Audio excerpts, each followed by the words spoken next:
Хайырлы күн Татарстан, хайырлы күн, хөрмәтле телевизор караучылар. Бүген 20 декабрь дүшәмбе. Мин Эльза Ахмәҗанова һәм тапшырыбызның иҗат төркеме барыгызга да матур көн, күтәренке кәеф теләп калабыз. Ә инде бүгенге көн тарихка нинди вакыйгалар белән кирип калган, шул турыда кыскача булыр.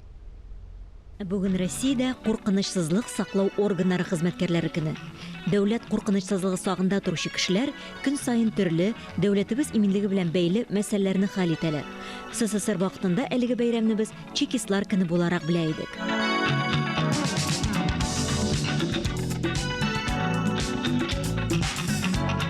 1699 елның 20 декабрендә Петр I-ның яңа елны 1 сентябрьдән алып 1 гыйнварга күчерү турындагы указы чыга. Шул вакыттан алып өйләрне чыршылар белән бизәп, бер-береңә яңа ел котлауларын җиткергә боерык ителә.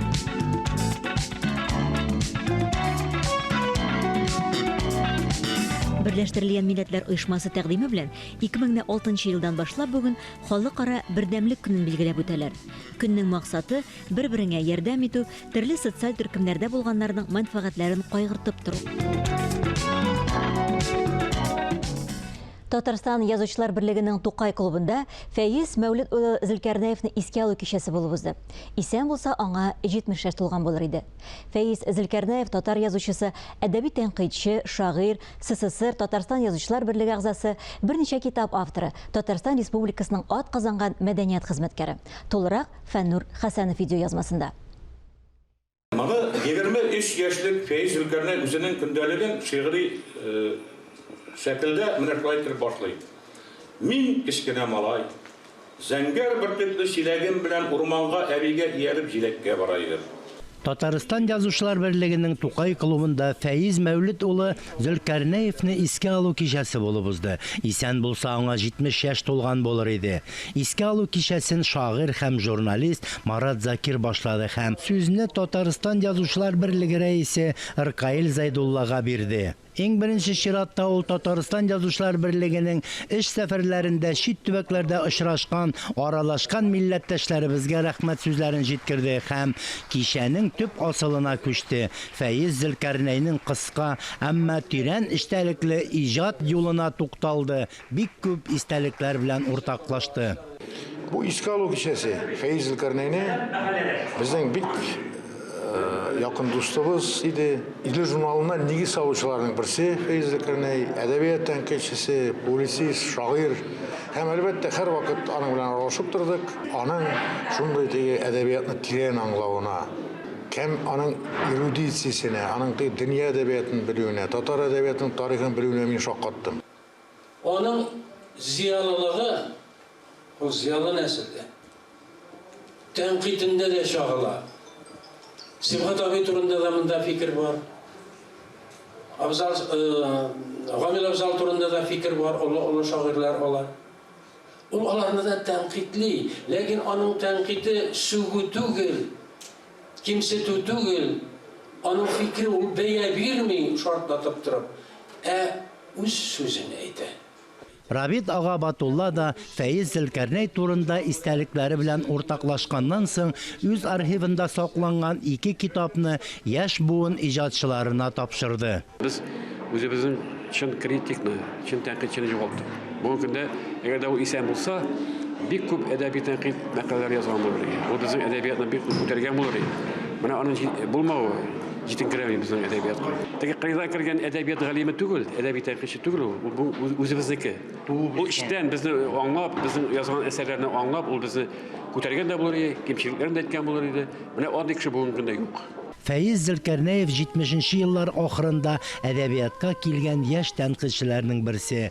Аның беренче әдәби тәнкыйть әсәре шагыйрь Рауил Фәйзуллинның иҗат портреты Идел альманахында дөнья күрә. Шуннан бирле Фәиз Зөлкарнәевнең яшь һәм урта буын шагыйрьләр иҗаты шулчыр прозасының тырышына багышланган мәкаләләре, эссе һәм рецензияләре республика газета журналларында даими рәвештә басылып тора.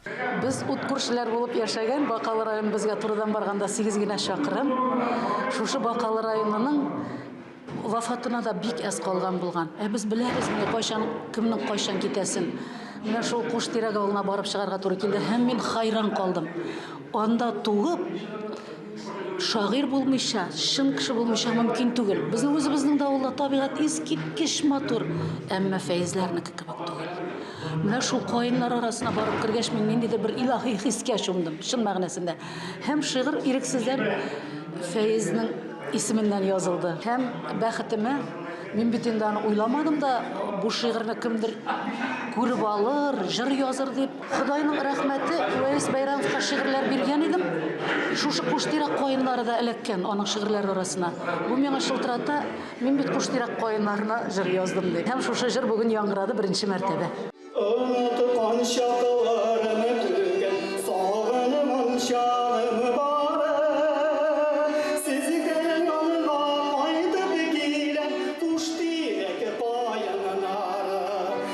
Кичәдә Фәйез Зөлкәрнәйнең каләмдәш дуслары аның иҗат юлын барладылар. Бик күп истәлекләр сөйләнелде. Дуслары, туганнары, аның иҗатын яратучы тамашачыларыбыз катнашты. Танылган артистлар чыгышлары кичәгә ям өстәде.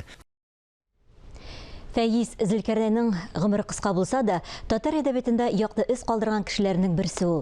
Тәнкыйтьче, әдәбият белгече, публицист, шагыйрьне тирән максатлы шәхесне без студиябызның кунагы, танылган шагыйрь Ләбиб Лерон белән бергә искә алырбыз. Хәерле көн, исәнмесез? Исәнмез. Клуб мөдире, рәсем укытучысы, механизатор һәм хәтта янгын сүндерүче булып эшләгән, зур әдәбиятка килер алдыннан. Менә бу аның үзенә күрә Зөлкәрнәйнең тормыш университетлары.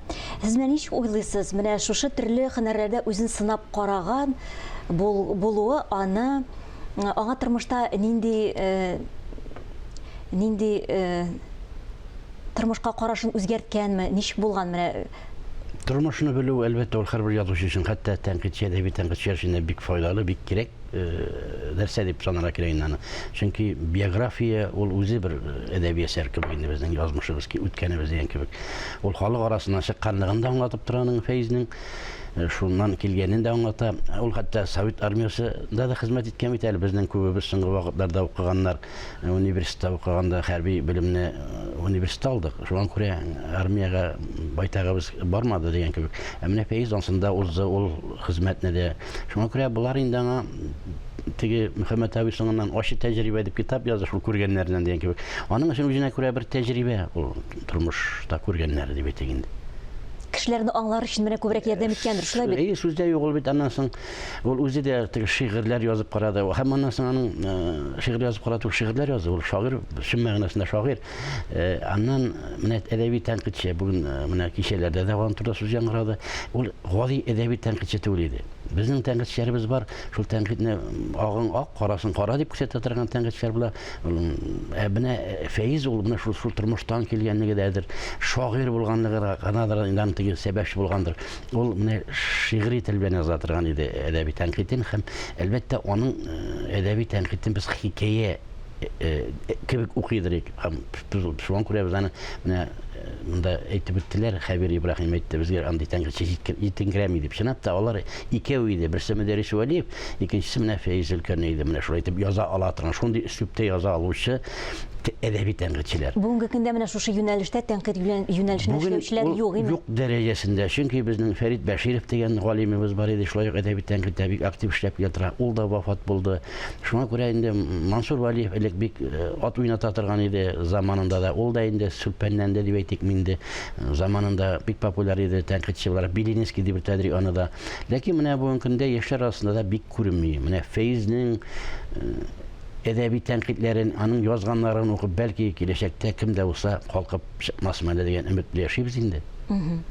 Оештыру сәләте дә зур булган дип укыган иде. Менә бу Идел журналларында эшләгәндә хезмәткәрләре ничектер алга үсеш өчен ниндидер этәргечләр бирә алган, матди ярдәм күрсәтеп хәтта. Аның үзенең алымы бар иде, баш мөхәррир буларак. Без аның белән көн саен иртән күрешә идек. Мин Салават күперендә эшләгән вакытым чагында һәм мин иртән 7-дә эшкә килгәннән соң ни дә булса Идел журналы өчен яза торган идем. Шуңа күрә иң беренче эштә язылганнарны иң беренче укучы Фәйез Зөлкәрнәй булды. Өйдә язганнары минем хатыным укыйдыр иде, беренче аңа укыйдырым. Эштә язганнан Фәйезгә кирип укыйм.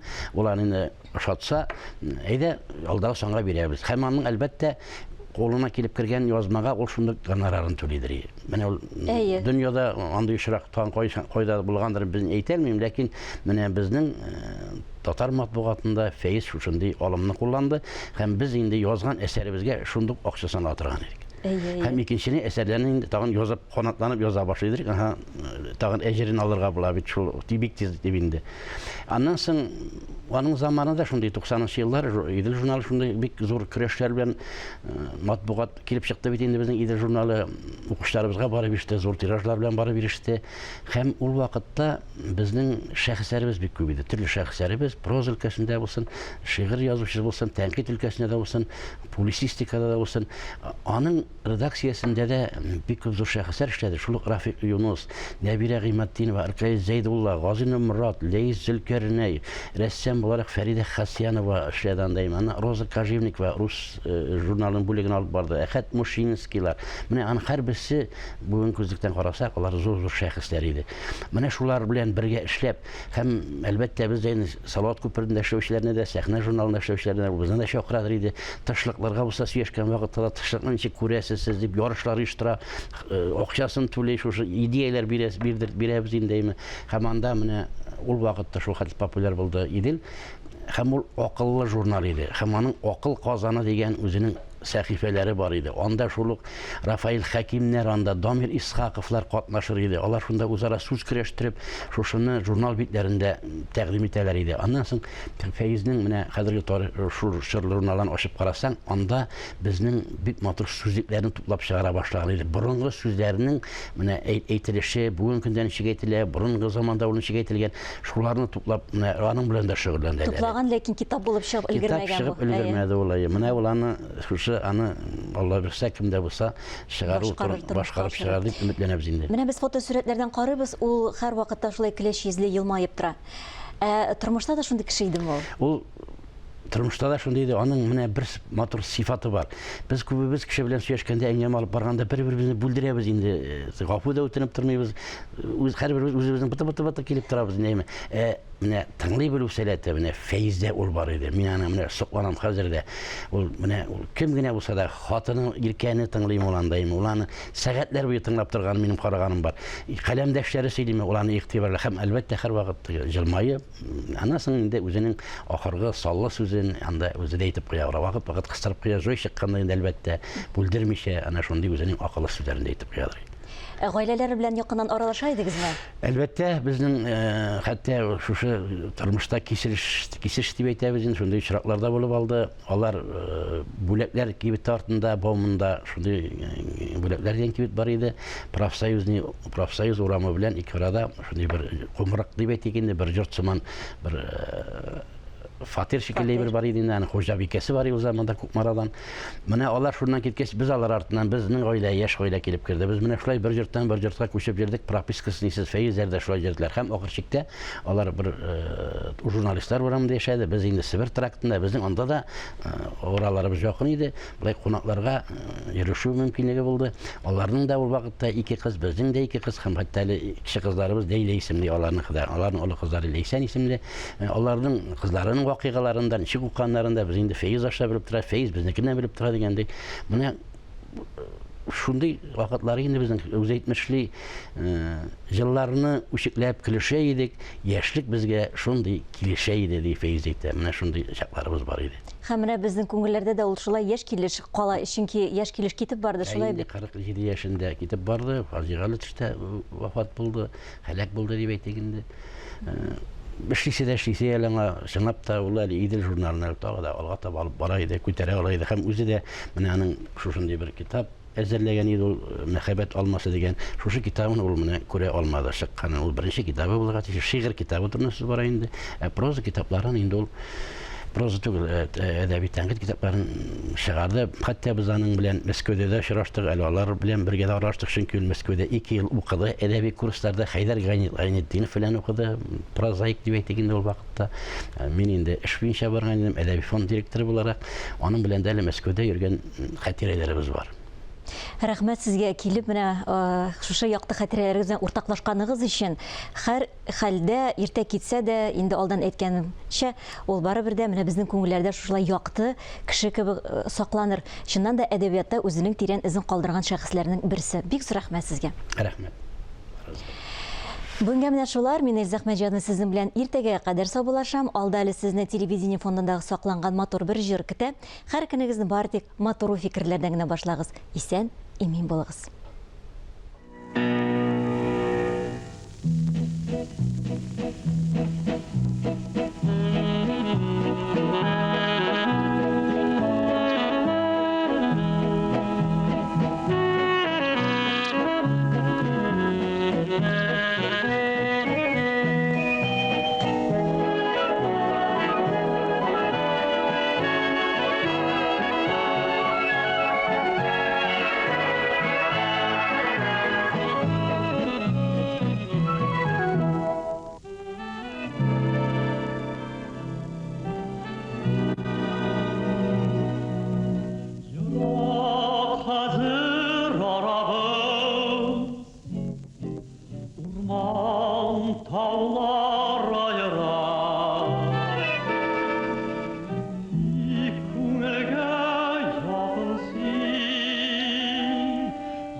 верю, помнишь обо мне.